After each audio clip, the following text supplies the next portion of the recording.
اتكلمنا عن البروتينات والدهون والنشويات، دول بيتقال عليهم مغذيات أساسية. في بقى مغذيات دقيقة،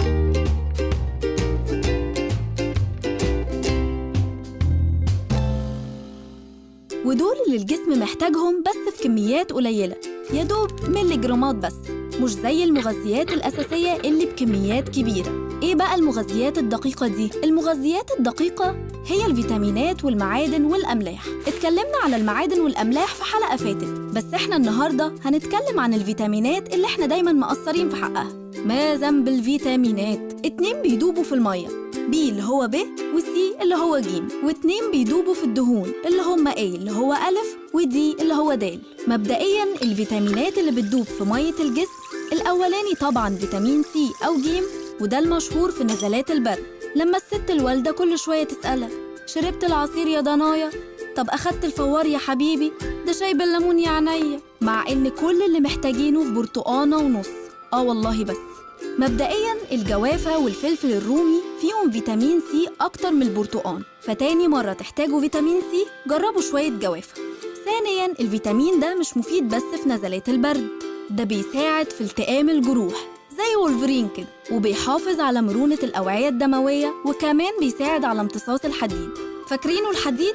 الحديد يا راجل بتاع الأنيميا. الفيتامين التاني وهو بي أو ب، وده متقسم لكذا نوع: B2 B3 B6 وB12، وفي بعض الاختلافات بينهم احنا هنتكلم عنهم في المجمل، ولو عايزين تعرفوا أكتر ما تنسوش تزوروا موقعنا.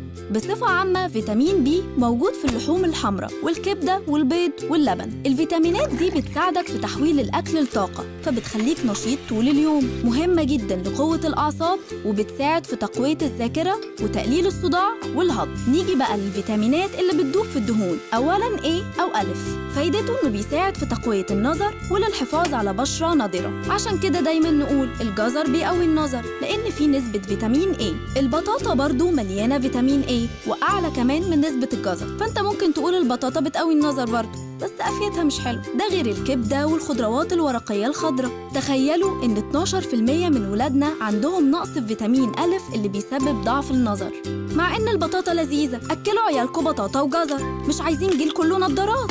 أخيراً هنتكلم على فيتامين دي أو د، وده مهم جداً لقوة العظم والأسنان عشان بيساعد على امتصاص الكالسيوم. ده بقى أسهل فيتامين تعرف تلاقيه. انزل الشارع بالنهار، الشمس أكبر مصدر فيتامين د، ده لأن الجلد بيصنع فيتامين دي لما بيتعرض للشمس.